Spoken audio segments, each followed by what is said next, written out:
So here's something we haven't talked about in a long time. Some Ogre Kingdoms.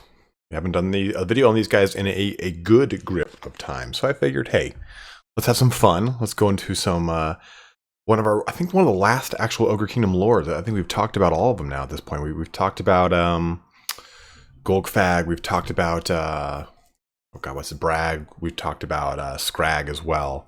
Did we talk about Scrag? Maybe we didn't talk about Scrag. Well, I'll figure out which one we haven't talked about. But I think we've talked about pretty much all three. Maybe not the ones from the 6th edition. We'll go into those. But today I want to talk about Greasus Goldtooth, the Over-Tyrant of the Ogre Kingdoms. So he's basically our... he's like a Thorgrim. So we're going to go into him here real quick. He's like a Thorgrim in a lot more ways than one. So it's kind of funny. So it's, we'll read our typical lore blurb from the 8th edition book. And we're actually going to talk a lot about the stuff from the 6th edition, which was the first edition that the Ogre Kingdoms came into Warhammer Fantasy. So let's go into the lore blurb here and let's jump into some rules. Greasus Goldtooth, Over-Tyrant of the Ogre Kingdoms. Greasus Goldtooth, or to give him his formal title, Trade Lord Greasus, Tribe Stealer, Drake Crush, Gate Crasher, Horde Master, Goldtooth, the shockingly obese, was one of many whelps sired by the infamous Govg, tyrant of the Goldtooth tribe. Like his brothers, Greasus grew up to become strong and fat.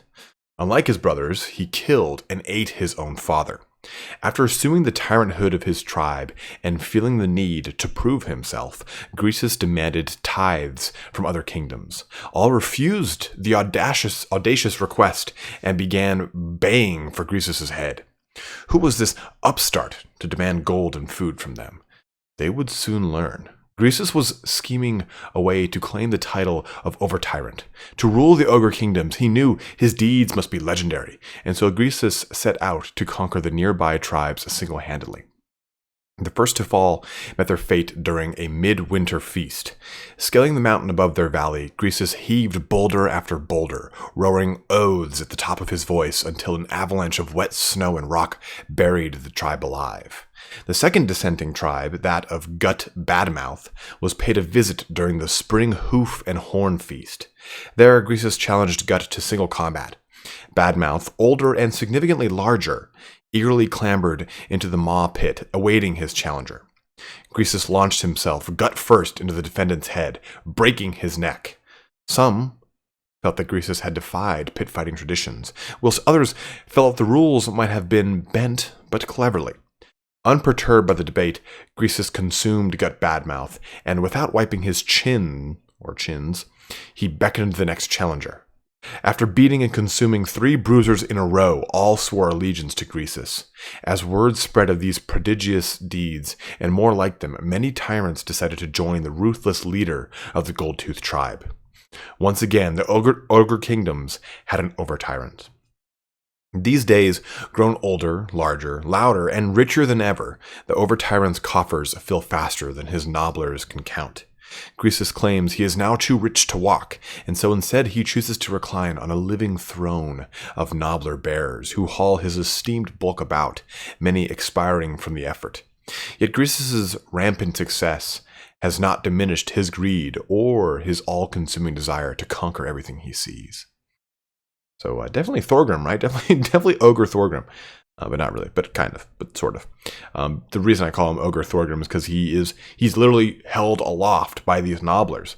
The model for him is held aloft by a ton of nobblers, just in the same way, you get Thorgrim on his lovely golden-plated chariot as he whips around West Coast custom style, courtesy of Exhibit. We're gonna pimp your toilet seat out. With Greasus, it's a little bit different here, right? So he is definitely kind of, he had his heyday. He was a stronger youth where he conquered everything and became this Over-Tyrant.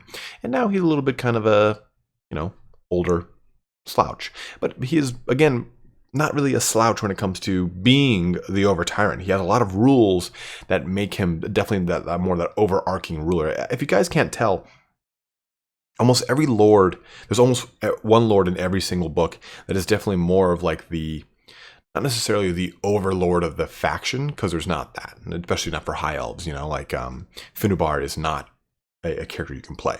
But he's definitely one of those characters that is, okay, he's maybe not the best combatant, or maybe the best assassin, or the best magic caster, but he's definitely more of, not a statesman, but someone that really kind of boosts the army up and supports the army.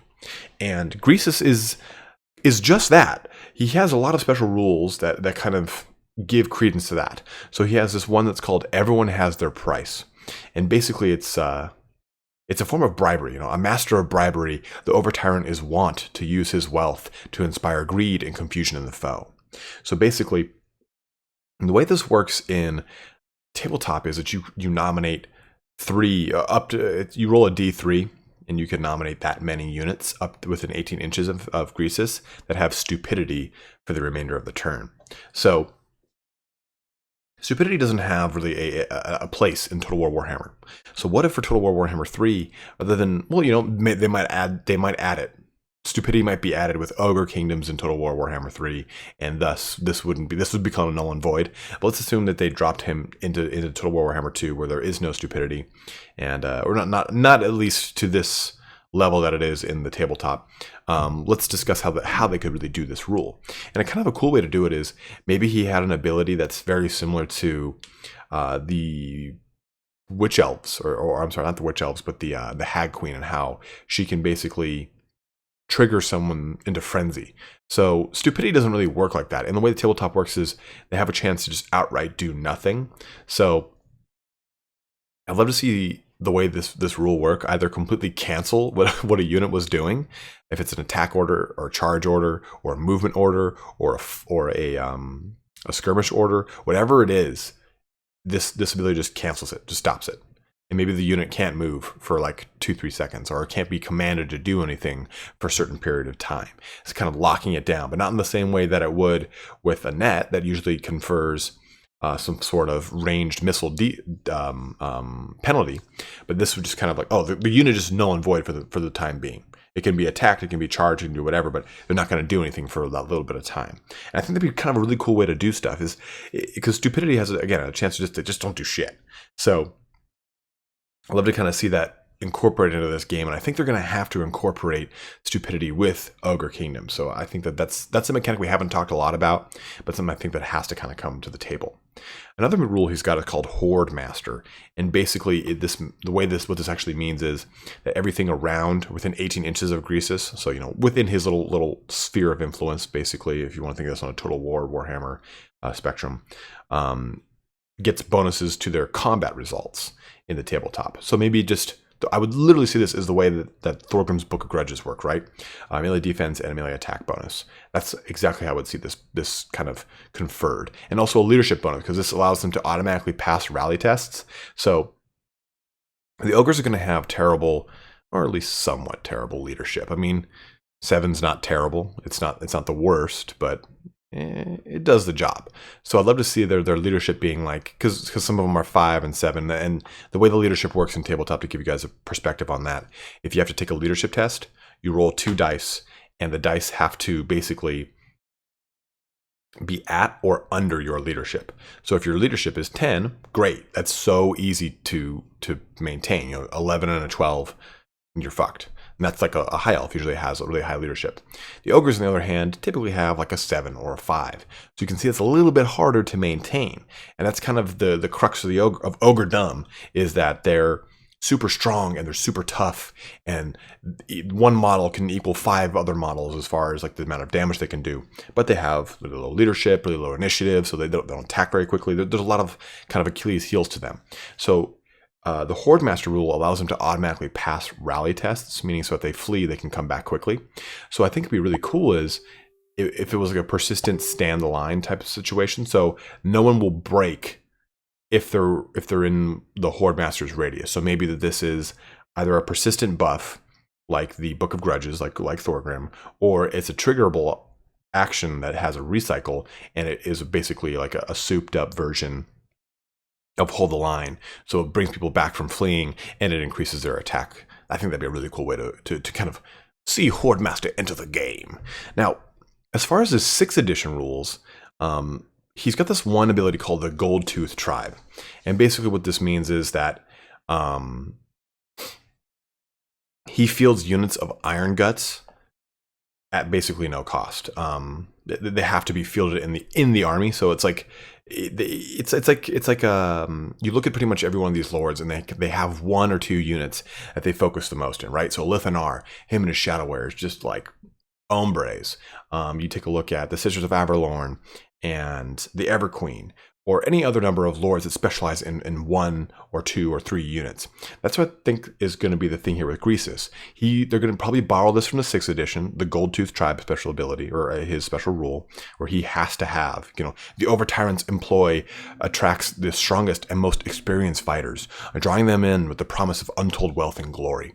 So I think that he'll have a lot of bonuses related to Iron Guts, reductions to cost, reductions to upkeep. And I bet you the way that they're going to do Ogre Kingdoms, it's not going to be your conventional upkeep. It's probably going to be something along the lines of something we see with the Skaven, how the Skaven have that not necessarily ability, but their use of a food mechanic. They're going to have some sort of food mechanic, because as you can see, the use of what's it called? Eating other people is very, very used in the lore. I mean, he ate his opponents, all 3 of them. So the ogres better have something food related. I mean, it just kind of fits too well with them. Also, he has his whole little too rich to walk thing. That's a 6th edition ability. It's a really special rule. It's basically just telling you that, hey, he's riding nobblers. So they could probably do some sort of bonus with the nobblers as well for him, because he attracts kind of like all walks of life, big and small. Now let's talk about his 2 magic items here, because we haven't gotten into that yet.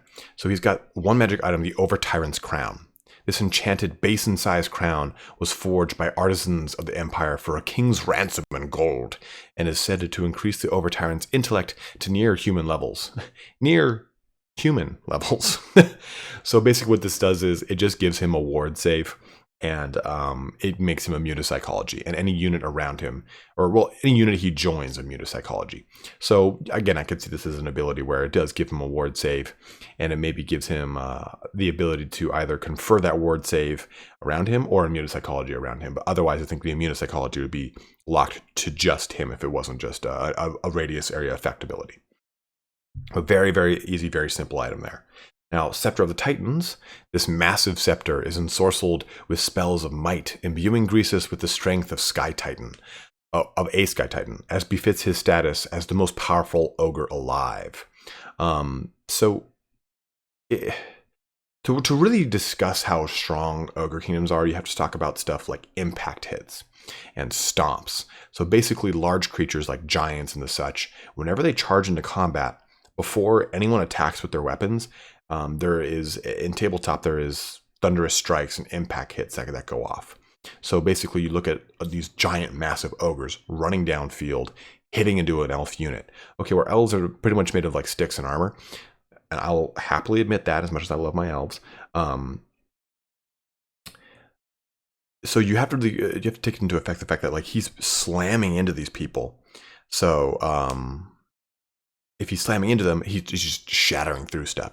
So since it's these high strength, these big fat ogres, they basically get to hit people before they can even actually hit with their weapons. So it's a really cool ability, and I hope we get to see that in Total War Warhammer 3 in some way, shape, or form. Now, the way that this basically is supposed to confer the Scepter of Titans, is the way it works from tabletop, is that it makes those wounds hit way harder, and they do even more damage. So basically how I would see this happening in Total War Warhammer 3 is that the weapon, or the Scepter of the Titans itself, would give a weapon strength bonus, a significant charge bonus, and would have to somehow alter impact hits and stomps, however they translate that into Total War Warhammer. We could just be seeing Ogre Kingdoms with a very huge charge bonus across the board, and that could be how they translate impact hits and stomps. But I really want them to do something where they do have an ability that does stomp on the ground and does do damage, and it is outside of the unit's actual damage profile. It's a credence of their size for less of their actual weapons. So I'd love to see how they do that. That really kind of wraps up our lovely tale here of the lovely Greasus Goldtooth. He is quite the looker. I'm sure you guys would love a lovely night on the town with him, and afterward he would eat you. And not in a sexual way, like in an actual devastatingly painful way. So you've got that going for you. But I hope you guys enjoyed this here as our last little foray into our Ogre Kingdom's legendary lords. We'll touch on some other legendary lords that have not come out here in the next couple weeks and days. I want to talk about some stuff from Araby. I want to talk about the Vampire Coasts. But I do want to go into some of the Chaos Dwarf special characters and the such. So thanks for watching here today, guys. Don't forget to comment, like, subscribe, all that kind of action. Always really super appreciate that. It is huge for any YouTuber. But thanks for watching here today, guys. Have a good one and take care.